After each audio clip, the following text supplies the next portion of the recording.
etika bisnis. Nah, ini antara akhlak, antara etika secara umum dan moral yang berkembang di tengah-tengah masyarakat itu jelas jauh berbeda. Meskipun ada ketentuan baik dan buruknya, tetapi baik buruknya etika dan moral dalam kegiatan bisnis itu berbeda dengan ketentuan akhlak dalam menjalankan bisnis. Ustaz Zainal ini termasuk pelaku bisnis ini. Bisa menjadi pedoman, atau di antara kita ini yang punya bisnis, ya ini bisa menjadi pedoman bagi kita sekalian. Nah, secara umum hadirin sekalian, bisnis itu ada etikanya. Di buku-buku yang menjelaskan etika bisnis itu ada 5. Tapi kalau menurut ajaran Islam itu ketentuannya lebih dari 5. Saya sebutkan etika bisnis menurut umum harus ada kejujuran, tidak boleh curang. Yang kedua, adil, memperlakukan konsumen sepadan, setara, tidak boleh dianaktirikan konsumen tertentu. Yang ketiga, saling menguntungkan. Jadi dalam bisnis secara umum itu tidak ada yang boleh dirugikan. Yang untung bukan hanya yang punya bisnis, pelaku usahanya saja, tapi yang mengambil barang dari kita itu harus juga mendapatkan keuntungan. Yang keempat ada otonomi, ya. Yang kelima integritas moral, moralnya terjaga. Nah, saya fokus pada etika bisnis dalam ajaran Islam ini harus kita perlakukan kalau kita sedang menjalankan bisnis. Yang pertama, etika bisnis dalam Islam itu adalah ada larangan, tidak boleh melakukan juhalah atau jahalah atau kesamaran. Harus transparan, ya Pak, harus transparan. Tidak boleh bisnis dalam Islam itu ibaratnya beli kucing dalam karung. Nah, saya memperhatikan sekarang ini kan marak bisnis online.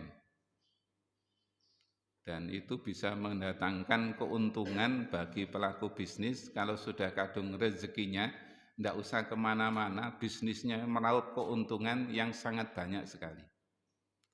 Tetapi kalau tidak hati-hati, bisnis online itu ada unsur jahalanya ini, ada unsur kesamarannya ini. Sebab yang dimunculkan di internet itu kan hanya contoh gambar saja, hadirin sekalian. Kita tidak tahu aslinya bagaimana. Begitu sudah oke, barangnya dikirim, loh kok ngene iki, kualitasnya ini. Loh ukurannya kok tidak sama. Nah, akhirnya getun.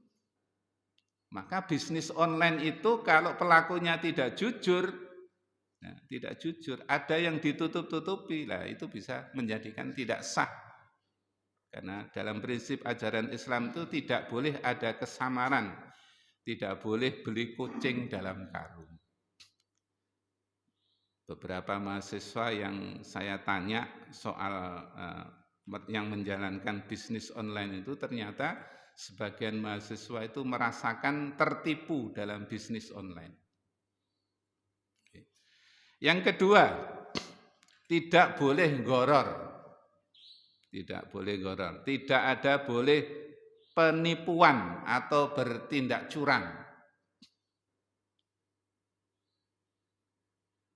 Ini kalau prinsip bisnisnya itu hanya mengejar keuntungan semata, memperoleh profit yang besar. Nah, model penipuan atau dengan cara curang yang seperti ini bisa saja dilakukan. Saya pernah beli kendaraan mobil Kijang yang short, bukan yang long, ya, karena uangnya terbatas. Padahal yang jual ini teman saya sendiri. Nah, dia tidak menjelaskan bagaimana kondisi mobilnya. Saya yang penting wis percaya karo konco. Kendaraan Kijang itu Pak, saya pakai ke Surabaya, PP 2 kali, uri nyantek. Jadi ulinya itu masuk ke apa itu yang di depan tempatnya air itu campur di situ, Pak. Nah, ketika mobil ini karena sudah seperti itu, Pak ya, kan akhirnya kepengen saya jual ya. Nah, aku ini caranya ngedol ini ya apa mobil ini? Ini aku terus terang, ya jelas mobilnya ini tidak laku. Akhirnya saya tidak berani menjual, hadirin sekalian. Teman saya maklar yang menjual akhirnya ya. Tapi aku mungkin ya melok dosa juga ya. Nah, gitu. Karena ada unsur curangnya di situ. Aku bayang wong sing tuku terus ya apa nasibe. Gitu. Yang ketiga adalah diror atau doror, tidak boleh membahayakan kepada orang yang membeli barang kita. Tidak boleh membahayakan kepada orang yang membeli barang kita. Sehingga perlu dijelaskan, iklan-iklan yang muncul di televisi atau di tempat yang lain itu kadang-kadang menutupi tingkat bahayanya. Ada ayat yang menyatakan a'udzubillahi minasyaitonirrajim, surat Al-Baqarah ini kalau tidak salah, ayat 195, wala tulqu biaidikum ila tahlukah wa ahsinu innallaha yuhibbul muhsinin. Ketika melaksanakan ibadah haji di Mekah, ayat Quran ini terpampang, tulisannya sangat besar sekali di Arab sana. Ayat ini wala tulqu biaidikum ila tahlukah. Nah, di sebelahnya itu ada gambar rokok, Pak, yang disilang begini. Berarti tidak boleh merokok, tidak boleh melakukan bisnis merokok dengan dalil antara lain adalah wala tulqu biaidikum ila tahlukah.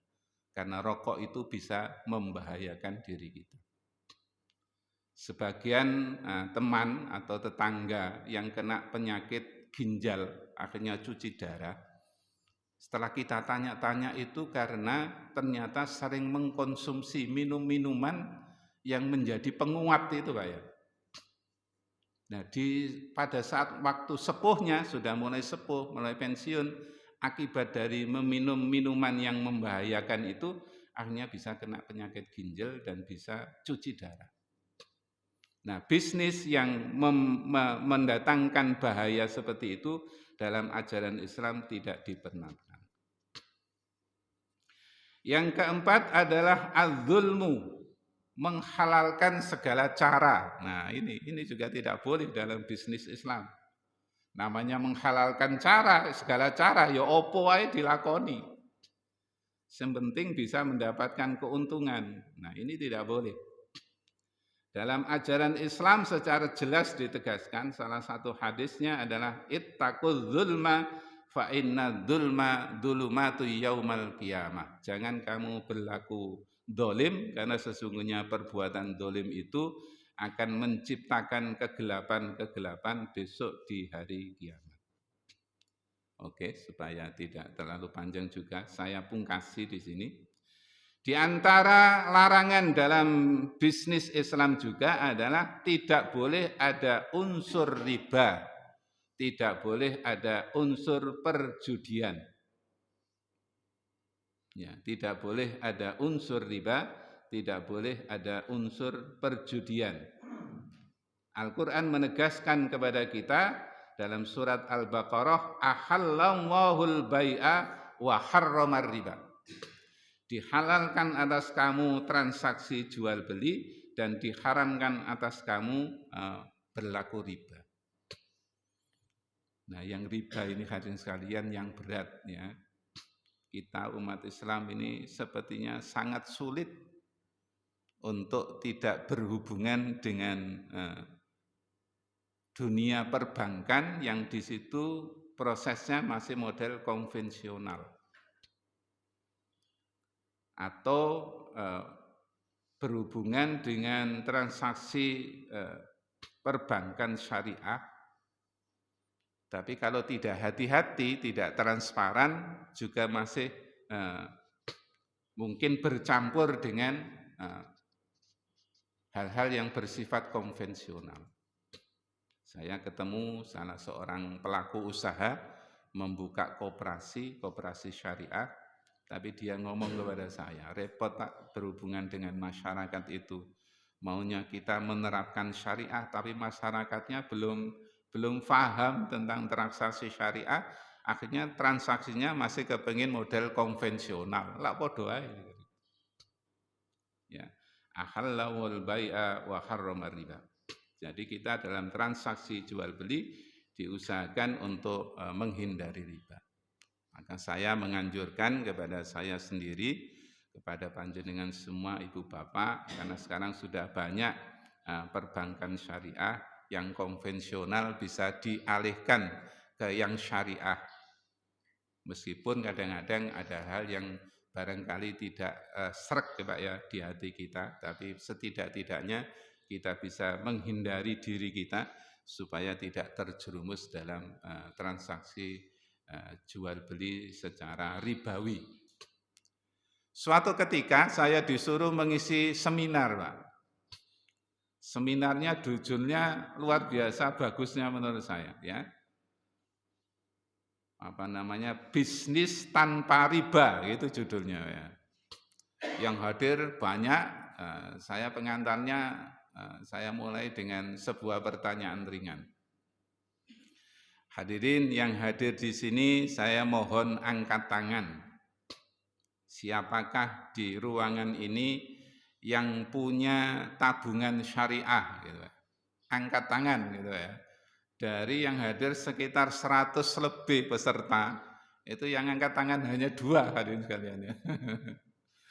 Jadi selama ini ya sudah sangat enjoy dengan bank-bank konvensional, belum mengenal dengan transaksi model syariah. Padahal salah satu hal yang penting dalam hal ini ialah supaya bisa menghindari hal yang berbau riba. Hadirin sebagai penutup, Allah Subhanahu wa taala menggambarkan dalam surat Jum'ah, di akhir surat Jum'ah, 3 ayat bagian akhir surat Jum'ah, itu Allah menyebut kalimat al-bai' sama menyebut kalimat tijarah. Dua-duanya bersinggungan dengan masalah bisnis. Ya ayyuhalladzina amanu idza nudiya lis-sholati min yaumil jum'ah fas'au ila dzikrillahi wa dzarul bai'. Nah, di ayat yang ke-9 ini ada bunyi wa dzarul bai'. Kalau sudah ada komando Jumatan, maka disuruh meninggalkan transaksi jual beli. Contohnya transaksi jual beli, tetapi sesungguhnya aktivitas bisnis yang lain pun kalau sudah mendengar seruan untuk Jumatan, itu diminta segera datang ke Jumatan dan meninggalkan transaksi-transaksi bisnisnya.